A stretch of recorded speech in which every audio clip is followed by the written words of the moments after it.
పెద్దలారా మిత్రులారా అందరికీ నమస్తే. నేను గరిడేపల్లి సత్యనారాయణ, న్యూ లక్ష్య ఆర్గనైజేషన్. భూముల రేట్లు, ల్యాండ్ రేట్లు పెరుగుతూ ఉన్నాయి. మరి ఆదాయం ఎడిపోతూ ఉంది. రిజిస్టర్ ఆఫీస్ వాళ్ళకి పోతూ ఉంది, ఎల్ఆర్ఎస్లు పోతూ ఉంది, బీఆర్ఎస్లు పోతుంది, కొనుగోలు అమ్మకందారులకు సంబంధించి ప్రభుత్వ ఆదాయం ఆ స్టాంప్ డ్యూటీ, ఆ డ్యూటీ పేరుతోనే వస్తూ ఉంది. అగ్రిమెంట్లు, రిజిస్ట్రేషన్ల పేరుతోనే ఆదాయం వస్తూ ఉంది. ధరలు పెరగటం అనేది కామన్గా సాధారణ ప్రక్రియ. అది జిల్లా స్థాయిలో లేకపోతే రాష్ట్ర స్థాయిలో సబ్ రిజిస్టర్ ఆఫీసులు ఆ ధరలు నిర్ణయం చేస్తాయి. మార్కెట్ రేట్ వేరుంటుంది, ప్రభుత్వం రేటు వేరుంటుంది.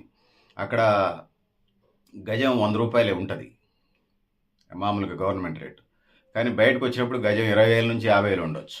సో మార్కెట్ రేటు ఎవరు ఎంత కొంటారో అవతల వ్యక్తి యువతల వ్యక్తికి సంబంధించి అవసరాలను బట్టి అతనికి అత్యవసరం 50,000 కాదు, గజం 1,00,000 పెట్టి కూడా కొంటాడు. అక్కడ ఏదైనా కమర్షియల్ కాంప్లెక్సో లేకపోతే జ్యువెలరీ షాపో బట్టలు కొట్ట పెడదాం అనుకున్నప్పుడు ఎంతైనా పెట్టుకుంటాడు. అందుకోసం మార్కెట్ రేట్లతో ప్రభుత్వానికి సంబంధం లేదు. అక్కడ ఉన్నటువంటి గత రేట్లు, పాత రేట్లు, బయట సబ్ రిజిస్టర్ ఆఫీస్ పరిధిలో ఎట్లున్న రేట్లు, గత 10 సంవత్సరాలు, 20 సంవత్సరాలు, 50 సంవత్సరాల రేట్లు ఎట్లున్నాయి దాన్ని బట్టి ఫిక్స్ చేస్తారు. ఆ విధంగా ఉంటుంది. ఇక భూమి వనరులు అనేది చాలా పరిమితమైంది. భూమి ఉన్నంతే ఉండదు, పెరగదు. జనాభా జవహర్లాల్ నెహ్రూ కాలంలో 50 కోట్లు ఉంటే అది 146 కోట్లకు వచ్చింది, అది 150 కోట్లకు పోతుంది. ఇంకా పాపులేషన్ సంబంధించి ఇది పట్టణీకరణ పెరుగుతూ ఉంది. దాంతో పాటు భారతదేశంలో కూడా పట్టణీకరణ పెరుగుతుంది. ఇది కేవలం తెలంగాణ రాష్ట్రానికి సంబంధించిన అంశం కాదు, దేశవ్యాప్తంగా కూడా ఇట్లాంటి పరిస్థితులు ఉన్నాయనేది నేను తెలియజేసుకుంటా ఉన్నాను. సో నేనేం చెప్పదలుచుకున్నానంటే భూముల రేట్లు పెరిగినాయి. అవి పెరిగి వీళ్ళు బాగా డెవలప్ అయ్యారనేది. సపోజ్ ఎకరం గతంలో 10,000, 5,000 ఉన్నది, వీళ్ళ ఎకరం కోటి కూడా ఉంది, ఎకరం కొన్ని కోట్ల రూపాయలకి వెళ్తూ ఉంది.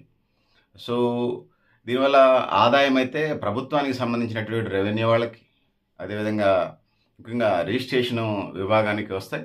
ఈ వచ్చినటువంటి డబ్బులు అభివృద్ధికి సంబంధించి, సంక్షేమానికి సంబంధించి, ప్రజలకు సంబంధించి, అంటే ప్రజలు కట్టే డబ్బులు ప్రజల సంక్షేమానికి కోఆర్డినేట్ చేయాల్సినటువంటి అవసరం ఉన్నది. వాస్తవంగా మార్కెట్ ధరలు పారదర్శకంగా ఉండాలి, ఆ ధరల ప్రకారం వెళ్ళాలి. ఈ అడగోలుగా ఉంది. సో ఈ పరిస్థితులు ఉన్నాయి. ఇందులో వారసత్వ భూములు, కుటుంబానికి సంబంధించిన విభజనలు, క్రయ విక్రయాలు, ఈ కొన్ని రిజిస్ట్రేషన్ దాకా రావు. కొంతమంది చేసుకుంటున్నారు, సంతోషం. మళ్ళీ భవిష్యత్ తరాలకు ఇబ్బంది లేకుండా చేసుకుంటేనే మంచిది. ఆ విధంగా ముందుకు పోవాలి. ఇందులో రాయితీలు, ప్రత్యేక విధానాలు లేకపోతే అటు రైతులకి, రైతు కూలీలకి, ముఖ్యంగా వ్యవసాయ భూములకు సంబంధించి కాశ్మీర్ నుంచి కన్యాకుమారి దాకా నేషనల్ హైవేలు, రోడ్ల పక్కన అంతా రియల్ ఎస్టేట్. ఇప్పుడు వ్యవసాయం అంటే అది దండగా అనే పరిస్థితికి వచ్చింది. కానీ వ్యవసాయం లేకుండా మనం ఇది గాలే ముందుకు పోలేం. ఉన్నోటి జనాభా ఏదైతే ఉన్నదో ఆ జనాభా 146 కోట్లు. ఇంకొక 50 నుంచి 100 సంవత్సరాల్లో ఇది 150 కోట్ల నుంచి 150 కోట్లు పోయి మళ్ళీ 100 కోట్లకి ఈ జనాభా పడిపోయే పరిస్థితి కనిపిస్తూ ఉంది. ఇంకొక 50 ఏళ్ళకి, 100 ఏళ్ళకి 100 కోట్లకు పడిపోద్ది. 150 ఏళ్ళకి 200 ఏళ్ళ లోపు 100 కోట్ల లోపు కిందకి వచ్చేస్తాయి. 150 నుంచి 200 కోట్లు మనం పోవచ్చు. కానీ ఇంక 100 సంవత్సరాలు, 150 సంవత్సరాలు, 200 సంవత్సరాలు వచ్చేసరికి అది 100 కోట్లు, ఇంకా 70 కోట్లకు వచ్చినా ఆశ్చర్యం లేదు. జనాభా నిష్పత్తుల ప్రకారం ఇప్పటికే పిల్లల్ని కనేటువంటి కార్యక్రమాలు, ఒకరే ముద్దు ఇద్దరు వద్దు, ముగ్గురు అసలే వద్దని డైలాగులు కొట్టినటువంటి ప్రభుత్వం ఇలా పిల్లల్ని కనవనంటా ఉంది. దానికోసం $1 మిలియన్ ఖర్చు చేసినా కూడా పిల్లల్ని కనట్లేదు. వాళ్ళు యాడ్ చేయటం, ప్రచారం చేసుకోవడం, కరపత్రాలు వేయటం, మీటింగ్లు చెప్పి రావడం, ఈ ఖర్చులు రాయటం. ప్రభుత్వం బిల్లు పెరుగుతున్నాయి. కానీ ప్రజల జీవన ప్రమాణాలు పెరిగినప్పుడు మాత్రమే, ప్రజలకి విద్యా వైద్యం ఫ్రీ అయినప్పుడు మాత్రమే, వాళ్ళ ఆరోగ్యాలు బాగున్నప్పుడు మాత్రమే రెండో పిల్లాడు, మూడో పిల్లల కోసం ప్రయత్నం చేస్తారు. రెండో పిల్లని కనండి, మూడో పిల్లల కంటే 30,000, నాలుగో పిల్లల కంటే 40,000 అయిపోద్ది. 40,000 ఇస్తే పిల్లగాడి పోషణ ఇవ్వాలి రేపు. ఇవన్నీ ఉన్నాయి. సో పెద్దలారా మిత్రులారా, ల్యాండ్ ఇష్యూస్ మాట్లాడుతున్నాం కాబట్టి పిల్లలు పెరిగినప్పుడు జనాభా జవహర్లాల్ నెహ్రూ టైంలో 50 కోట్లు ఉన్నారు. ఒక టైంలో 4 కోట్లు, 5 కోట్లే ఉంది అఖండ భారత జనాభా.